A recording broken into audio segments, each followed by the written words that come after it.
Yo yo yo, salut les tarfeuses, salut les tarfeurs, bienvenue pour un nouveau pronostic de Benoît Requin. Merci pour vos likes, pour vos commentaires. N'hésitez pas à vous abonner pour recevoir tous mes pronostics tous les jours et pour accéder à tous mes tickets pour la course du Quintet. Vous avez deux moyens, par mon site internet Benoît Requin ou par le bouton rejoindre.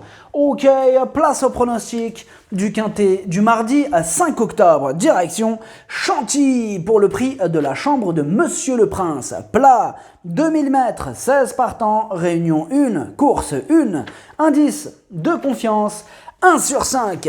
Ce Quintet est ouvert et on va voir ça ensemble. Petit retour sur le Quintet du lundi à 4 octobre.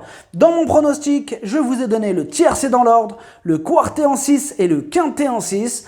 Et pour les membres de mon site internet Benoît Requin et les membres Yo-Yo Total VIP, bon, comme les rapports étaient faibles, on va juste compter un ticket tiercé dans l'ordre à 82 €. Ce mois d'octobre, il monte à 1342 € de gain et au total, on a atteint la somme de 164 548 € de gain depuis octobre 2020. Vous avez deux moyens pour récupérer mes tickets pour la course du Quintet par mon site internet Benoît Requin ou par le niveau Yo-Yo Total VIP en passant par le bouton rejoindre. Et je vous ai mis le lien de mon site internet directement dans mon commentaire épinglé. Ok, c'est parti, on commence le pronostic et on commence avec le numéro 1. Brock, Attendez, on a les commentaires de son entraîneur. Parce qu'en fait, le problème, ça va être un festival. Là, il y a plein de numéros sans commentaires. Là, il y a toute la team des grands muets réunis. Alors, on commence avec ce numéro 1. On écoute Jean-Marie Béguinier. Brock aligne les bons résultats, notamment à ce niveau. Dernièrement, il a été particulièrement méritant car il était assez tendu avant la course et s'est montré assez ardent durant le parcours. Il a depuis repris de la fraîcheur, sa préparation s'est bien déroulée et l'arrivée des pluies est plutôt providentielle pour cet adepte des pistes bien souples. Alors ce que j'en pense de Brock, il est régulier, il est confirmé à ce niveau, il a encore une belle carte à jouer.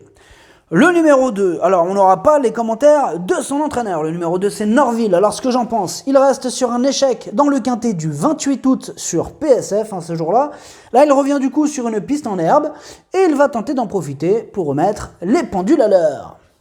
Le numéro 3, Népalais. Pour lui aussi on n'aura pas les commentaires de son entraîneur. Alors ce que j'en pense de Népalais.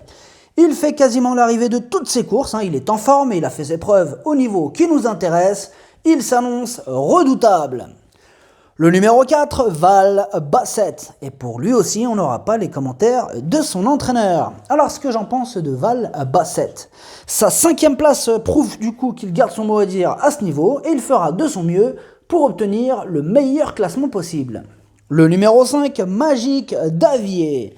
Et là, on a les commentaires de l'entraîneur et c'est Romain Ledrenne d'Oleuse.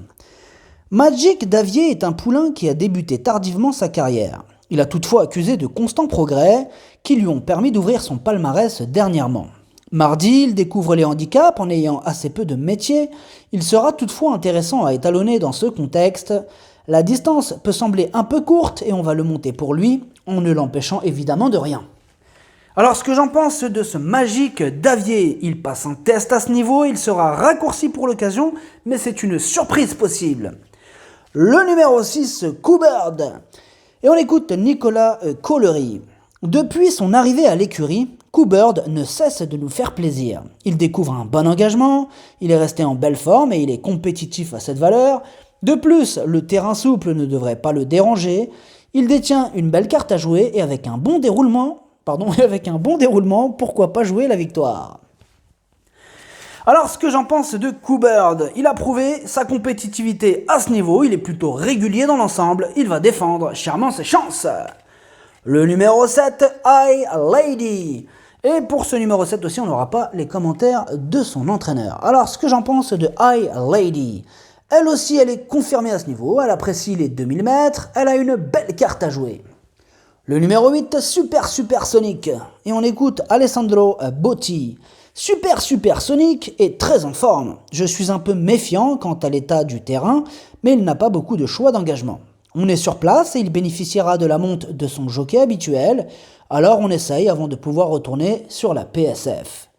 Je demande à voir avec sa surcharge de 2,5 kg et j'espère que la piste ne sera pas trop pénible. Alors ce que j'en pense de Super Sonic, il a remporté sa dernière course mais au niveau inférieur, ici il monte donc de catégorie, pénalisé de 2,5 kg, il va devoir sortir le grand jeu mais c'est loin d'être une impossibilité. Le numéro 9, ici à Vindecy, et on écoute Jean-Pierre Gauvin. Cela ne s'est pas forcément bien déroulé dernièrement. Maintenant, ici Vindecy n'est pas des plus maniables et il lui faut un bon déroulement de course. La distance peut être un peu courte mais le programme est ainsi. Le plus important avec elle est que le déroulement de course soit fluide. Si tel est le cas, elle peut être envisagée en fin de combinaison. Alors ce que j'en pense de ici à Vindecy, ces 2 essais au niveau qui nous intéressent se sont soldés par 2 échecs. Bon là, elle retente sa chance, elle intéressera du coup les amateurs de champ réduit. Le numéro 10, Prince de Montfort. Et on écoute Didier Prodhomme. Prince de Montfort a très bien gagné dernièrement, nous surprenant même agréablement par le style de son succès sur une piste que l'on pensait ce jour-là insuffisamment souple pour ses aptitudes. Mardi, il revient dans les quintets en ayant été pénalisé au poids. Sa tâche se complique naturellement, mais il est resté très bien et va apprécier l'assouplissement du terrain. Alors ce que j'en pense de Prince de Montfort, il vient de remettre les pendules à l'heure, mais c'est vrai que la régularité ne fait pas partie de ses principales qualités. Il a été aussi pénalisé de 3 kilos, on demande à voir. Le numéro 11, Villa Wagram, et on n'aura pas les commentaires de son entraîneur. Alors ce que j'en pense de Villa Wagram, elle fait toutes ses courses, à un niveau moindre, certes, mais elle va aussi découvrir cette catégorie ainsi que la distance. Mais attention, elle peut frapper un grand coup d'emblée. Le numéro 12, OK Boomer. Et on écoute Ludovic Gadbin. OK Boomer va courir pour la première fois sous ma responsabilité. Le matin, elle donne satisfaction. Cette course aura cependant valeur de test à ce niveau avec toutes les incertitudes que cela induit naturellement. Alors ce que j'en pense de OK Boomer, il passe un test à ce niveau tout en ayant hérité du numéro 16 dans les stalles, d'autres chevaux nous apportent de plus solides garanties. Le numéro 13, Sweet Betsy, on écoute Stéphane Wattel.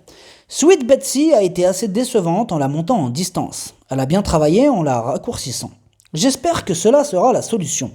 Quant à sa valeur, elle est conforme à ses médiocres performances de l'année après des débuts victorieux dans un tout petit lot à Deauville.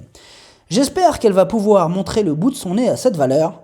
Sachez que le terrain lui est indifférent. Alors ce que j'en pense de Sweet Betsy, ses dernières sorties ne sont pas éblouissantes et elle est raccourcie pour l'occasion. Il y a quelques doutes qui planent sur sa candidature. Le numéro 14, Cœur d'Avier. On écoute Norbert Linders. Comme en atteste ses performances, Cœur d'Avier fait pratiquement toutes ses courses. En dernier lieu, il aurait pu finir plus près, mais il n'a pas bénéficié d'un déroulement de course favorable. À cette valeur, je le crois compétitif, et si le terrain n'est pas trop assoupli, j'en attends une bonne prestation. Alors ce que j'en pense de Cœur d'Avier, son sale essai au niveau quintet s'est quand même soldé par une 12e place. Elle va devoir montrer un tout autre visage pour espérer se mêler à l'emballage final. Le numéro 15, Noble Amber. Et on écoute Édouard Lyon. Acquise à réclamer, Noble Amber nous a de suite fait plaisir en s'imposer dès sa première sortie sous mon entraînement. C'est une pouliche facile et très endurcie, elle mettra à profit sa forme et son petit poids pour tenter de s'immiscer dans la bonne combinaison. Alors ce que j'en pense de Noble Amber, elle a la pêche, elle a remporté sa dernière course, certes elle monte de catégorie, mais mieux vaut ne pas la sous-estimer. Le numéro 16, Full Flow. On écoute Eric Libaud. En dernier lieu, Full Flow a montré que malgré 3 kilos de plus, elle était encore compétitive. En plus, c'était sur la PSF, qui n'est pas son sport. Elle évolue ici dans sa catégorie et je suis ravi qu'elle soit dans le quintet, car c'est une toute petite pouliche et elle aura ainsi moins de poids à porter. Elle adore le terrain lourd et donne son cœur sur la piste. Alors ce que j'en pense de Full Flow, elle a prouvé qu'elle gardait son mot à dire le jour de son premier essai au niveau quintet, et elle fera encore de son mieux. Le pronostic, ça donne 3, As, 7, 16, 11, 4, 6, 15, cheval de complément le 8, si jamais il y a un autre nom partant, et ça peut arriver, le 5. Merci d'avoir suivi cette vidéo. N'hésitez pas à vous abonner pour recevoir tous mes pronostics tous les jours et pour accéder à tous mes tickets pour la course du Quintet, vous pouvez passer par mon site internet Benoît Requin ou par le bouton rejoindre sur le niveau Yo-Yo Total VIP. À jouer avec modération. Bonne chance. Chopez-le moi. Ciao.